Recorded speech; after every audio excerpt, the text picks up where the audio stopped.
Hi friends, எல்லாரும் எப்படி இருக்கீங்க? நல்லா இருக்கீங்களா? நேற்று பார்த்தீங்கன்னா திருச்செந்தூர் போயிருந்தோம். மத்தியானம் கரெக்டாக 2:30 மணி கிளம்பியிருந்தோம். பிளானே இல்லைங்க. திடீர்னு தான் நாங்கள் கிளம்புனோம்.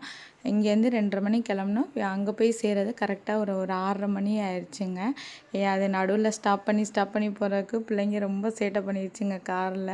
அதுக்கப்புறம் அங்கே போய் பார்த்திங்கன்னா 100 ரூபா டிக்கெட்டில் பார்க்கும்போதே அவ்வளோ கூட்டம் இருந்துச்சு. ஃப்ரீ தரிசனத்துலேயும் பார்த்திங்கன்னா அவ்வளோ கூட்டம் இருந்துச்சு. 100 ரூபா டிக்கெட்டில் தான் நின்றோம். பார்த்திங்கன்னா கிட்டத்தட்ட ஒரு 2:30 மணி நேரத்துக்கு மேலே நின்றுருப்போம். அங்கேருந்து நாங்கள் கார் நிப்பாட்டி உள்ளே கோயிலுக்குள்ளே போகும்போதே பார்த்திங்கன்னா நேராக தங்கத்தேர் வந்துச்சுங்க. சூப்பராக நல்லா கிட்டத்துலேருந்தே பார்த்தோம். தங்கத்தேர் பார்க்குறக்கே அவ்வளோ கூட்டம் நின்றாங்க. ஆனாலும் அதை பார்த்து முடித்தோடனே டைரெக்டாக உள்ளே போயிட்டோம். உள்ளே போனோடனே 2:30 மணி நேரம் கழிச்சு தான் சாமி பார்த்தோம். நல்லா சந்தன காப்பில் இருந்தாங்க. ரொம்ப அழகாக இருந்தார். அதோட வெளியில் வரும்போது கரெக்டாக எல்லாத்துக்கும் பசிங்க. ஒரு 8:40க்கு வெளியில் வந்தோம். பயங்கர பசி. அதோட அங்கே சுண்டல்லாம் விற்றாங்க. ரொம்ப சூப்பராக இருந்துச்சு சுண்டல் எல்லாமே சாப்பிட்றதுக்கு.